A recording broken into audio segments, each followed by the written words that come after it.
So, what's up sa inyo mga VFX artists dyan? Ngayong tapos na tayo sa effects, sa interface ng After Effects, nandito na tayo ngayon sa animation.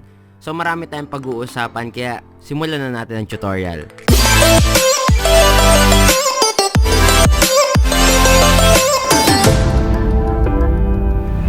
So, nandito ulit tayo sa After Effects. So, meron na akong mga ginawang composition ngayon na magiging example natin later on. Pero ngayon, pag-usapan muna natin yung anchor point. So, gagawa ko ng solid. Okay, gagawin nating width niya is, sabihin natin, 250. Yan, and 500 yung height. Color red is, you know. Then, name natin to is solid. So, ngayong meron na tayong solid, magdo-W ako, rotate tool. Kung makikita nyo, umiikot tayo sa tinatawag na anchor point. So, yan yung anchor point natin. Okay? Pwede nating i-modify yung anchor point natin gamit yung tool na pan behind or anchor point tool. Letter Y yung shortcut key. So, i-move natin siya sa taas. So, pag nag-W tayo ngayon, diba? Nagro-rotate na siya doon sa point ng anchor point. So, pwede tayong gumawa ng mga effects na parang nagsisway ng mga, I don't know, gamit, diba? Naka-hang. So, ngayong alam na natin yung anchor point, gawin naman natin yung parenting. Parenting. So, ano ba yung parenting na yan? Okay, so, ngayon, para mas maano natin yung example na yan is, i-duplicate natin tong solid na to. So, pag duplicate natin, i-rename natin yung nasa baba na child, then yung nasa taas na parent. Okay?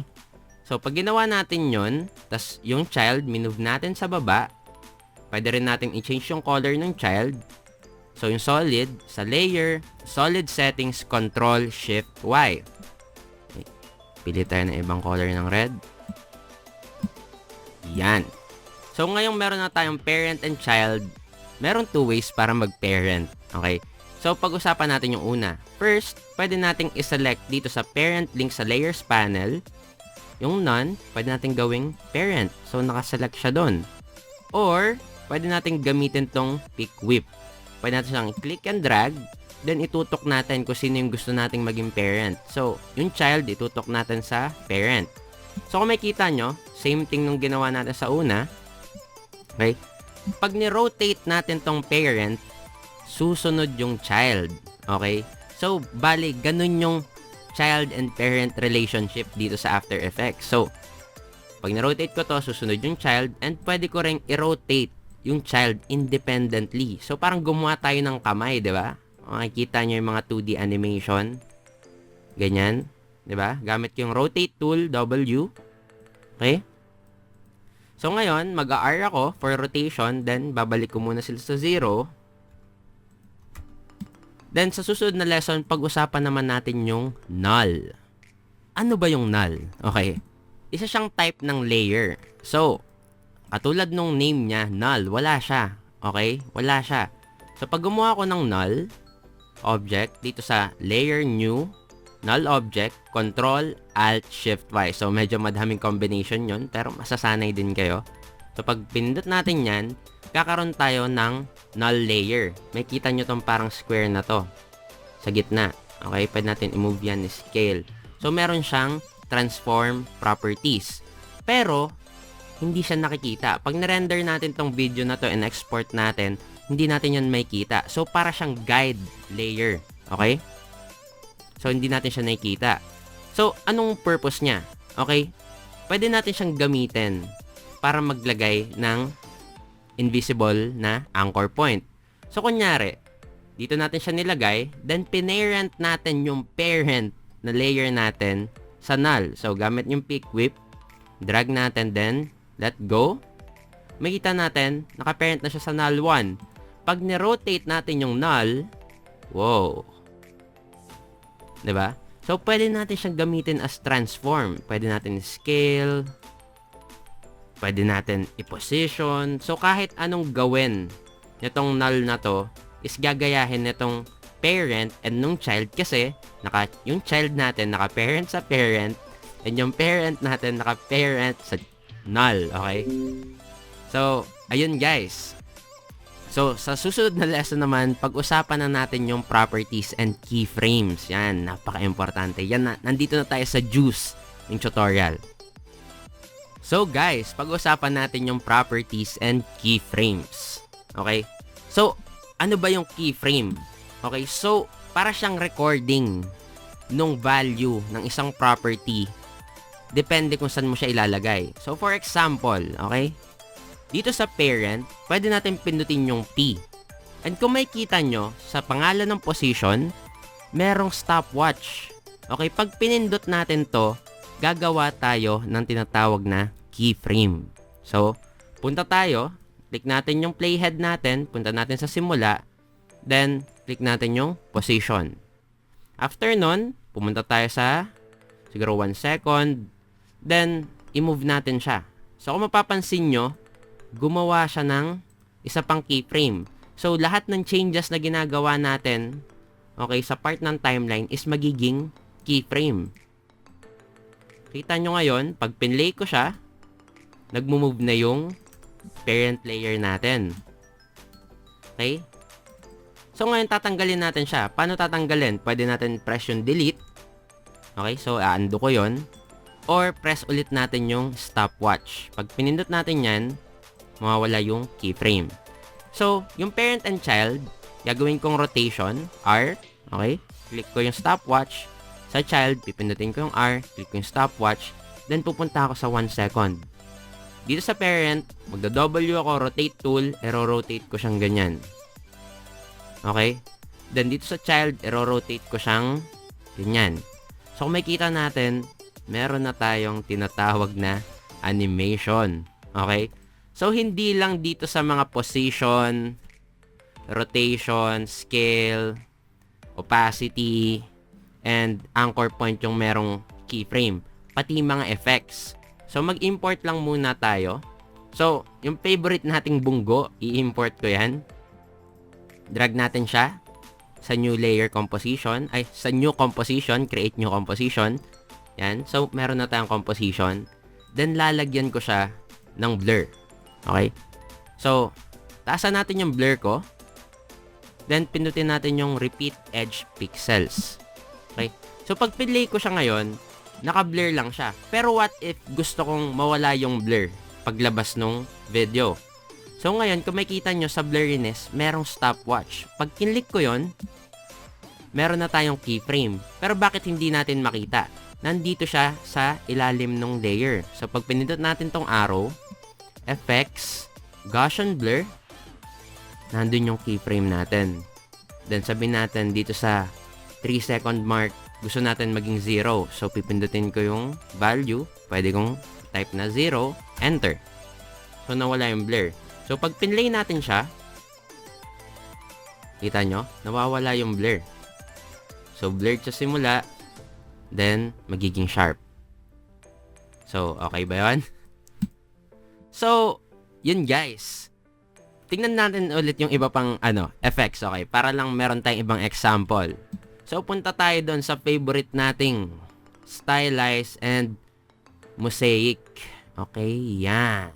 Tapos gawin nating 100. 100 by 100. Then, i-keyframe natin sila. Keyframe. Then, pagdating sa 3 second mark, gusto kong maging 30 by 30 siya. Oh, 'di ba? So, paano natin makikita yung keyframe? Meron bang shortcut doon? Kasi syempre, walang P, walang Pwede natin pindutin yung shortcut key na U. So, makikita natin yung may mga keyframe and yung mga modified na values natin. Effects man yan, position man yan, opacity man yan. Makikita natin yan. So, basically, kunyari, opacity. Gusto natin nagpe-fade. Letter T, click natin yung stopwatch. Gawin natin 0 sa simula para wala siya, kung makikita nyo. Then, sa 3 second mark, gusto kong gawing 100% siyang opaque or visible. So, makikita natin, visible na siya. So, ngayong meron na tayong idea, okay, sa keyframes and properties ng mga effects or mga transform properties, sunod na pag-uusapan natin is yung path. Okay? Yung ano natin, animation path. So, pag-uusapan natin yung animation path. So, ano ba yung animation path na yan? So, i-off lang muna natin yung child. And off natin yung null. So, yung parent na lang yung visible. So, pipindutin ko yung position. Then, pipress ko yung stopwatch. Then, pupunta ako sa around 3 seconds. I-move ko siya. So, kung makikita nyo, meron tayong path ng animation. Okay? So, pag pumunta tayo sa gitna or in between nung dalawang keyframe na yon, tapos minove natin siya, diba? Meron na tayong animation na gumagawa ng L. Okay? So, may isa akong tip sa inyo, guys. Pwede nyong gamitin yung pen tool or G para i-modify yung path. So, pag nakita nyo, nagbabago yung cursor natin pag tinutok natin sa path. And pag click and drag natin yan, pwede natin yan lagyan ng shape.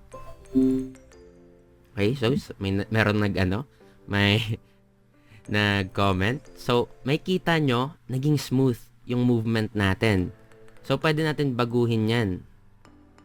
'Di ba? So, sa tatlong keyframe, nakagawa tayo ng maraming movements. Okay? Kasi yung ibang tao sa gagawin nila para magawa yung ganyan. Pagpunta dito, i-move nila. Tapos pagpunta dito, i-move nilang ganyan para lang makagawa ng ganon. And hindi pa siya smooth. Pero pag gumamit tayo ng path and ginamit natin yung G, 'di ba? Makakagawa tayo ng smooth na animation. So ngayong alam na natin yung path, pag-aaralan naman natin yung interpolation. So guys, interpolation. Ano ba ang interpolation na yan? Okay? Bali siya yung speed, okay, nung ating animation. So ngayon, bigay ko lang muna tong example na to. Meron akong isang bilog. Okay, mamaya pag-aaralan natin paano gumawa ng mga bilog dito, paano gumawa ng masking. Kasi sa next lesson natin, mag-aaral tayo ng keying and rotoscoping. Okay, so mas maintindihan natin yung mga masking na yan. Pero sige, papakita ko na rin yung example kung paano gumawa niyan para lang may idea kayo. So gagawa ko ng solid. Okay, Control Y. Then lagyan natin siya ng name na circle. Then gawin na siyang 500 by 500. Pag pindot ko ng okay, nandito yung circle natin, pero square siya.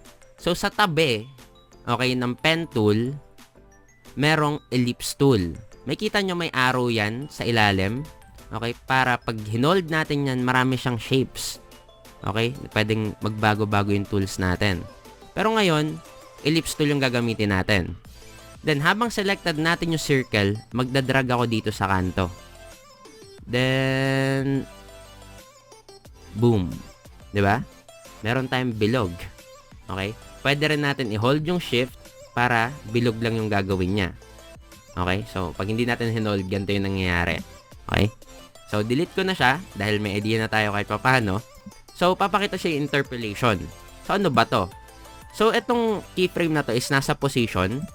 Okay, kung nakikita nyo, may path siya.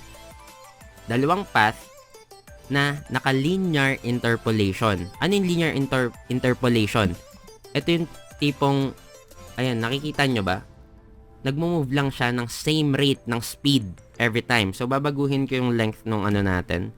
Gagawin kong maikli yung work area natin, letter N. Then, iti-trim natin siya. Trim comp to work area. Okay?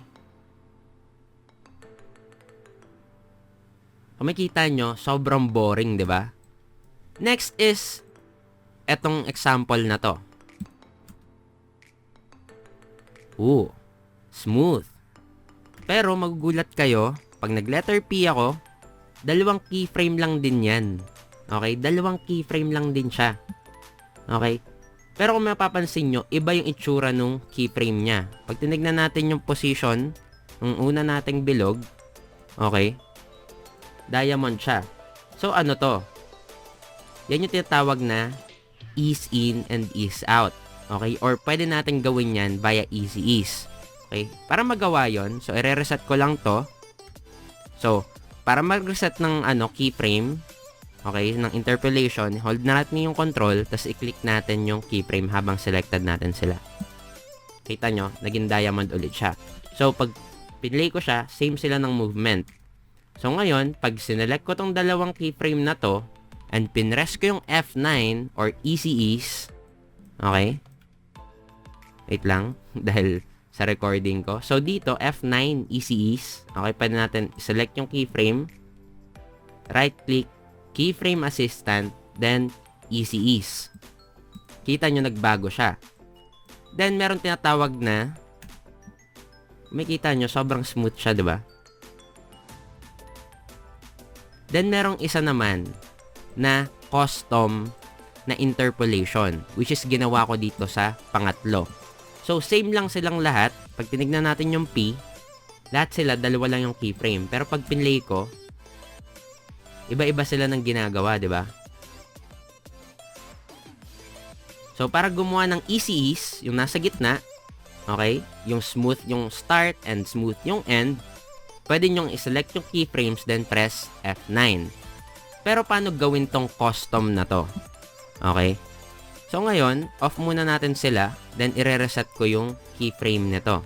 So, saselect ko yung keyframe, hold control, then click. So, may kita natin, linear siya. Okay, linear yung interpolation niya. May kita kayong pindutan dito sa Layers Panel, Graph Editor. So, saselect natin yung layer natin, then letter P, select natin yung property, then click natin yung Graph Editor. So, by default, ganito yung makikita natin. Medyo mahirap siyang basahin. So, magtuturo ko sa inyo yung technique para mas madali. So, makikita nyo, ito yung position na ginawa natin. Ito yung change over time. So, from the start, ganito yung position natin. Then, by this time, ito na yung position na bago. Okay, so nagbabago siya. Ayan, no? Linear siya. Pero pag pinrest natin yung F9, which is hindi ko magawa ngayon, so, select ko yung keyframe, then keyframe assistant, easy ease, then pumalik tayo sa graph editor, nakita nyo, naging smooth siya. Naging mabagal yung simula natin, tapos mabagal yung end. So, pag pinlay natin siya, diba, smooth siya. Kanina, linya yan eh, diba? So, paano ko ginawa yung custom? So, ganito lang siya. Select natin yung property, graph editor, okay? Then dito, sa choose graph type, and options, gawin natin siyang speed graph. Pag ginawa natin siyang speed graph, mas madali siyang basahin. Kasi ito yung bilis. Okay? Sinabi natin dito, mabagal, mabagal, mabagal, mabilis, then mabagal. Okay? So, ito yung bilis. So, sa part ng gitna, dito siya mabilis. Dito sa simula, ang bagal niya, mabilis, mabagal. So, ngayon, ang gagawin ko, i-click natin to, itong keyframe na to. Tapos, makita nyo may handle. I-move ko siya dito. So, anong sabi ko dito? Gusto ko mabagal yung simula. Okay? Mabagal yung simula. Then, bibilis. Then, babagal. So, i-play natin yan. Makita nyo, ang bagal yung simula. Tapos, bibilis. Ito yung isa sa mga hindi tinuturo sa After Effects, yung mga basic training. Okay? So, napakalaking bagay na alam natin to. So, gamitin natin yung isa din. Sabi natin na gusto natin ang bagal din ng ending. So, may kita natin, sobrang bagal, sobrang bilis, then sobrang bagal. Boom. Diba? So, kung may kita nyo, wala siyang motion blur. Bilog pa din siya kahit na sobrang bilis niya. So, ano yung motion blur? Okay, so yun yung blur natin pag gumagalaw tayo sa camera, diba? So, pwede natin select yung medium red natin na yung layer natin na bilog sa baba. Okay? So, may kita nyo, meron tayo ditong mode, track, matte, and parenting link. Pag pinrest natin yung F4, magsiswitch yun. Okay? May bagong lumabas. Okay? Dito yan. Toggle switches modes. Okay? So, nandito tayo ngayon sa switches. Then, may kita natin tong motion blur. Okay? Kiklik natin yon sa layer na yon. Then, bakit wala pa ring motion blur? Kasi kailangan rin natin i-activate hindi lang sa layer, pati sa composition. So, pag pinindot na natin sa composition, panoorin natin. Kita nyo yun? Nagkaroon siya ng motion blur. So, pwede natin yun gawin sa lahat ng layer. I-on natin per layer yung motion blur natin. Then, I-off muna natin yung graph editor. So, meron tayong linear, meron tayong easy ease, and meron din tayong custom velocity. Okay? So, remember, mas maganda pag gumawa kayo ng custom velocities kasi mas binigyan natin ng effort yung animation natin and mas babagay siya kung anong gusto natin. Mas may control tayo sa movement. So, ngayon, boom. So, I hope guys na may natutunan kayo sa animation na subject natin. And sobrang saya ko na umabot na tayo sa gantong part kasi pag nandito na kayo sa gantong part, medyo mas madali nang matuto ng After Effects. So sa mga susunod na lesson, mag-aaral tayo about keying and rotoscoping. Okay, doon natin pag-aaralan in-depth yung mask, yung nakita nyo kanina. And pag-uusapan din natin sa mga susunod na lesson yung tracking, rendering, pati yung mga shape layers kasi ang dami pang layers guys na kailangan natin malaman and meron ring 3D sa After Effects which is pag-aaralan din natin. So guys, thank you so much sa pag-stay sa tutorial na to. Like, comment, and subscribe sa channel na to. Bye!